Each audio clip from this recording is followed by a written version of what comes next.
خدا کے فضل سے ہم پر ہے سایہ غوث اعظم کا، ہمیں دونوں جہاں میں ہے سہارا غوث اعظم کا۔ مریدی لا تخف کہہ کر تسلی دی غلاموں کو، قیامت تک رہے بے خوف بندہ غوث اعظم کا۔ اور محمد کا رسولوں میں ہے جیسے مرتبہ عالی، ہے افضل اولیاء میں یوں ہی رتبہ غوث اعظم کا۔ اللہ تبارک و تعالیٰ نے میرے مرشد پاک اور شہنشاہ ولایت تمام ولیوں کے سردار حضور شہنشاہ ولایت غوث پاک کو وہ شان عطا فرمائی ہے جو اللہ تعالیٰ نے آپ کے بعد کسی اور ولی اللہ کو وہ عطا نہیں فرمائی۔ آپ کے والد ماجد سیدنا حضرت ابو صالح موسیٰ دوست جنگی رضی اللہ تعالیٰ عنہ کو اللہ تبارک و تعالیٰ کے محبوب نے بشارت اور مبارک دی، اور فرمایا کچھ علماء کا اس میں اختلاف ہے، کچھ فرماتے ہیں کہ عالم بیداری کے اندر حضور صلی اللہ علیہ وسلم، خلفائے راشدین اور اکابر صحابہ کرام رضوان اللہ علیہم اجمعین کے ساتھ حضور حضرت ابو صالح موسیٰ دوست جنگی کے پاس تشریف لائے، اور کچھ کا اختلاف ہے کہ عالم خواب کے اندر آپ کو زیارت ہوئی، لیکن حضور صلی اللہ علیہ وسلم نے بشارت فرمائی آپ کی ولادت جس رات ہونی تھی۔ امام الانبیاء نے فرمایا اے ابو صالح، یا ابا صالح آتاک اللہ ابنا صالحا هو ولدی و محبوبی و محبوب اللہ تعالی وسیکون له شان فی الاولیاء والاقطاب کشانی بین الانبیاء والرسل۔ حضور غوث اعظم رضی اللہ تعالیٰ عنہ کو کے متعلق حضور نے ارشاد فرمایا اے ابو صالح موسیٰ دوست جنگی، تمہیں مبارک ہو، آج اللہ تبارک و تعالیٰ تمہیں جو بیٹا عطا فرمائے گا وہ میرا بھی محبوب ہے اور اللہ تبارک و تعالیٰ کے بھی محبوب ہے، اور ولیوں، غوثوں، قطبوں، ابدالوں کے اندر اس کی شان اور مقام یہ ہوگا جس طرح میں پوری کائنات کے نبیوں کا سردار ہوں، پوری کائنات سے افضل اور اعلیٰ ہوں، وہ اپنے زمانے سے لے کر قیامت تک آنے والے اولیاء اللہ کا سردار ہوگا۔ اللہ اکبر جل شانہ۔ یہ شان ہے حضور غوث پاک رضی اللہ تعالیٰ عنہ کی۔ میرے غوث پاک رضی اللہ تعالیٰ عنہ پر جب یہ وقت آیا آپ عالم شباب میں پہنچے اور بغداد شریف تشریف لائے، اللہ اکبر۔ لیکن غوث پاک رضی اللہ تعالیٰ عنہ کی بات کا عالم کیا ہے کہ آپ فرماتے ہیں کہ میں نے درس نظامی کرنے کے بعد، علم حاصل کرنے کے بعد، پہلے میں نے بغداد سے اعلیٰ تعلیم حاصل کی، پہلے قصبہ جیلان سے اور پھر بغداد شریف سے۔ جب آپ اعلیٰ تعلیم حاصل کر چکے تو پھر آپ نے اپنی عملی زندگی جو آپ کے ساتھ ساتھ چل رہی تھی اس کا آغاز کیا۔ آپ فرماتے ہیں میں نے 15 سال تک ایک پاؤں پہ کھڑے ہو کر روزانہ عشاء کی نماز سے لے کر صبح کی نماز تک ایک قرآن مجید ختم کیا، اور پھر اس کے بعد یہی نہیں بلکہ اس کے بعد 25 سال تک عراق کے بیابانوں، جنگلوں، ویرانوں کے اندر رہ کر خلوت نشینی اختیار کی اور اللہ تبارک و تعالیٰ کی عبادت و رعایت کی۔ اور یہی نہیں، پھر شہنشاہ بغداد نے 40 سال تک اپنی زندگی کے 40 سال تک عشاء کے وضو سے تہجد اور فجر کی نماز ادا کی۔ اور پھر یہی نہیں، ایک وقت پھر ایسا آیا کہ آپ ہر ایک رات جو تھے اس رات کے اندر 1000 رکعت جو ہے وہ نفل ادا کیا کرتے۔ اس طرح آپ نے اپنی ساری زندگی عبادت کے اندر صرف کی، اور جس طرح آپ نے اپنی زندگی اپنی صرف کی، اس کے بعد وہ ایک وقت آیا کہ اللہ تبارک و تعالیٰ نے آپ کو الہام فرمایا اور اللہ کے محبوب نے آ کر آپ کو بشارت دی، اللہ اکبر جل شانہ، کہ حضور غوث پاک رضی اللہ تعالیٰ عنہ نے برسر منبر یہ اعلان فرمایا قدمی ہذہ علی رقبۃ کل ولی اللہ، کہ میرا یہ قدم جو ہے یہ تمام اولیاء اللہ کی گردنوں پر ہے۔ اور قصیدہ غوثیہ شریف کے اندر آپ یہ فرماتے ہیں آن الحسنی والمخد مقامی، آن الحسنی والمخد مقامی واقدامی علی عنق الرجال۔ اللہ اکبر، کہ میرا قدم جو ہے وہ اقدامی علی عنق الرجال، یہ مصرع جو ہے اس کے اندر فرمایا میرا یہ قدم جو ہے تمام اولیاء اللہ کی گردنوں پر ہے۔ اعلیٰ حضرت امام اہل سنت کی روح تڑپی، آپ فرماتے ہیں جس کی منبر بنی گردن اولیاء، اس قدم کی کرامت پہ لاکھوں سلام۔ کہ غوث پاک رضی اللہ تعالیٰ عنہ وہ خوش نصیب ہیں، وہ اللہ کے محبوب ہیں کہ جن کا قدم مبارک جو ہے وہ اولیاء اللہ کی گردنوں پر ہے۔ میرے غوث پاک رضی اللہ تعالیٰ عنہ جب یہ بات ارشاد فرمائی قدمی ہذہ علی رقبۃ کل ولی اللہ، کہ میرا یہ قدم جو ہے وہ تمام اولیاء اللہ کی گردنوں پر ہے، اس وقت مشرق مغرب شمال جنوب پوری دنیا کے اندر سے 313 اولیاء اللہ جو تھے انہوں نے اپنی گردنیں جھکا لی، گردنیں خم کر دی، اور بلکہ کئی تو جلیل القدر اولیاء جس طرح حضور سلطان الہند حضور خواجہ معین الدین چشتی اجمیری ہیں، حضرت شیخ احمد رفاعی بغدادی رحمۃ اللہ تعالیٰ علیہ جو ہیں، اور اس کے علاوہ حضرت شیخ علی بن عطی، شیخ بقا بن بدو، حضرت شیخ ابو سعید کیلوی، اور بڑے بڑے اولیاء کرام جو تھے تمام کے تمام اولیاء نے اپنی گردنیں ایسے جھکا دی اور عرض کی بللا راسی وعینی یا غوث پاک، آپ کا یہ قدم مبارک ہمارے سروں پر بھی اور ہماری آنکھوں پر بھی ہے۔ میرے غوث پاک کے آگے تمام نے یہ گردنیں جھکا دی۔ اللہ اکبر جل شانہ۔ اور غوث پاک رضی اللہ تعالیٰ عنہ کی جماعت کے اندر آپ جب بیان فرماتے تھے تو آپ کے بیان کے اندر جو پہلی صف ہوتی تھی وہ اولیاء اللہ کی ہوتی تھی، اور اس کے بعد محدثین کی صف ہوا کرتی تھی۔ غوث اعظم رضی اللہ تعالیٰ عنہ جب بیان فرماتے تھے تو 70 ہزار کا مجمع ہوتا تھا، اور آپ کی کرامت یہ کہ جس طرح آپ کا بیان، آپ کی آواز جو ہے وہ پہلے جو سامنے لوگوں کو سنائی دیتی تھی، اسی طرح وہ آپ کی آواز جو ہے وہ آخر والے ولیوں کو بھی اور لوگوں کو بھی سنائی دیتی تھی۔ اور آپ کے متعلق ایک واقعہ جو ہے وہ حضور غوث المعظم رہبر اعظم طریقت نسبت رسولی اعلیٰ حضرت حضور خواجہ پیر نصیر احمد المعروف سرکار مولوی رحمۃ اللہ تعالیٰ علیہ نے اپنی کتاب نسبت رسولی کے اندر ملفوظات نصیریہ جو ہیں لکھے ہوئے، ان کے اندر یہ نقل کیا ہے کہ جب غوث اعظم رضی اللہ تعالیٰ عنہ کی شہرت عام ہو گئی تو عراق کا جو خلیفہ تھا اس کے لوگوں نے کہا کہ اب شیخ عبد القادر جیلانی کی بارگاہ میں لوگ حاضر ہو کر جوک در جوک حاضر ہو رہے ہیں اور ان کے مرید بن رہے ہیں، کہیں ایسا نہ ہو کہ یہ آپ کے خلاف بغاوت کر دے۔ تو خلیفہ نے اپنا ایک علچی جو تھا وہ آپ کے پاس بھیجا، اور اس نے جا کر کہا کہ بادشاہ وقت نے، خلیفہ وقت نے آپ کو اپنے دربار میں طلب کیا ہے۔ تو آپ نے بڑا بے خوف ہو کر فرمایا کہ مجھے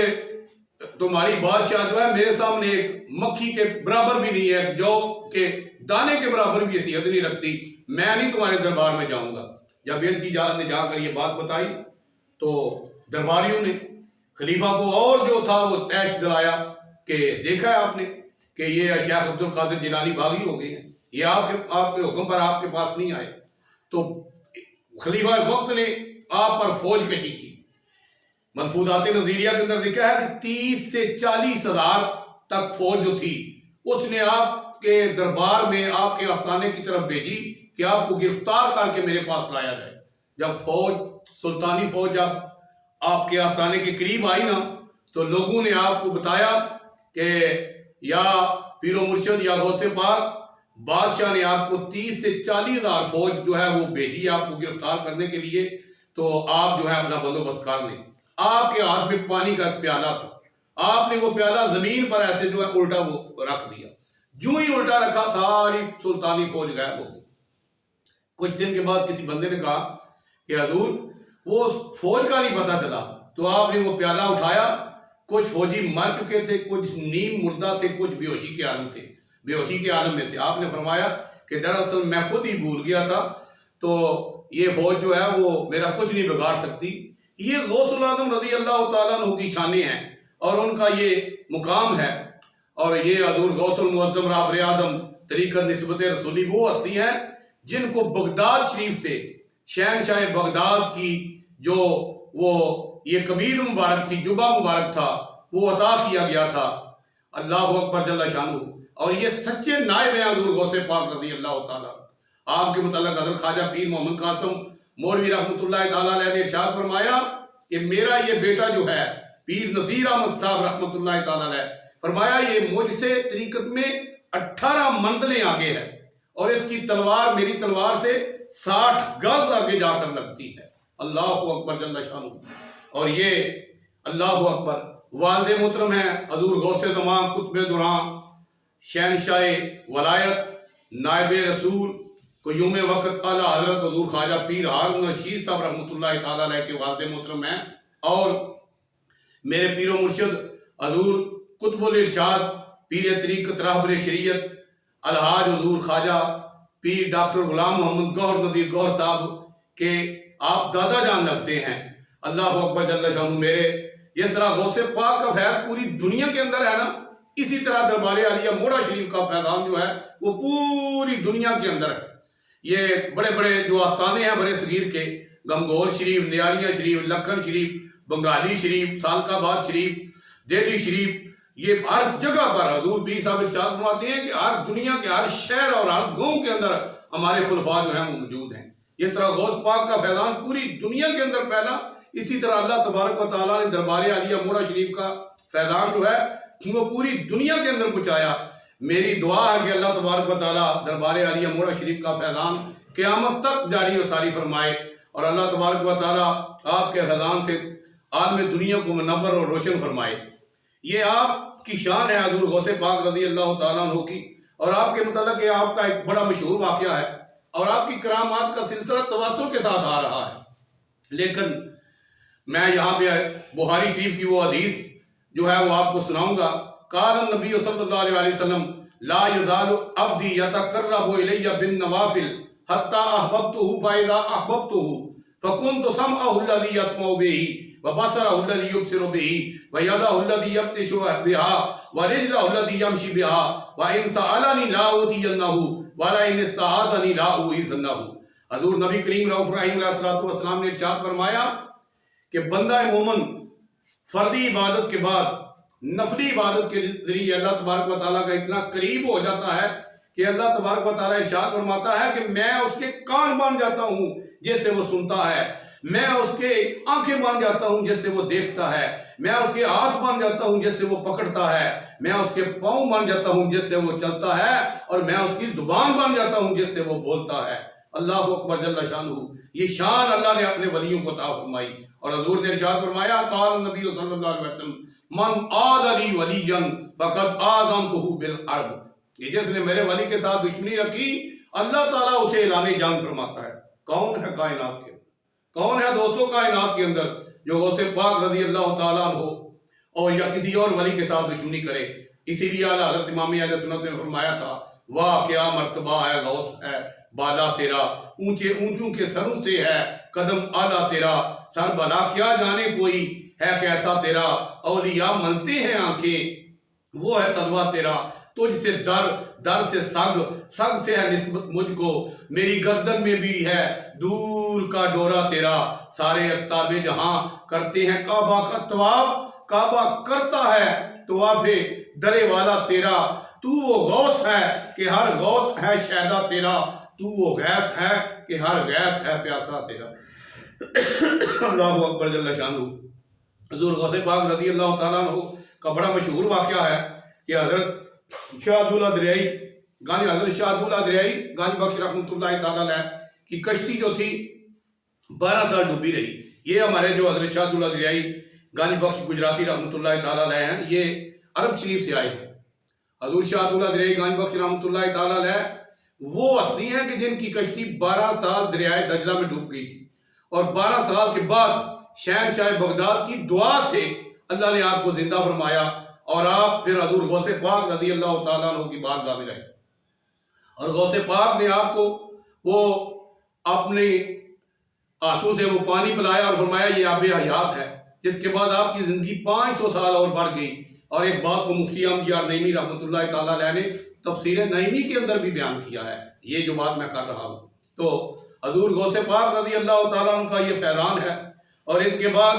اللہ اکبر جل شانہ غوث پاک رضی اللہ تعالیٰ عنہ کی دعا سے اللہ تبارک و تعالیٰ نے ایک بے اولاد عورت جس کی قسمت میں لوح محفوظ پر کوئی اولاد نہیں تھی، اس کو اللہ تبارک و تعالیٰ نے 7 بیٹے جو تھے وہ عطا فرمائے۔ اللہ تبارک و تعالیٰ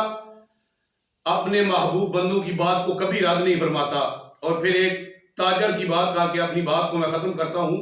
کہ اے شیخ ابو المظفر حسن بن نعیم جو تھا، یہ بغداد کے اندر حضرت شیخ حماد بن دباس کا مرید تھا۔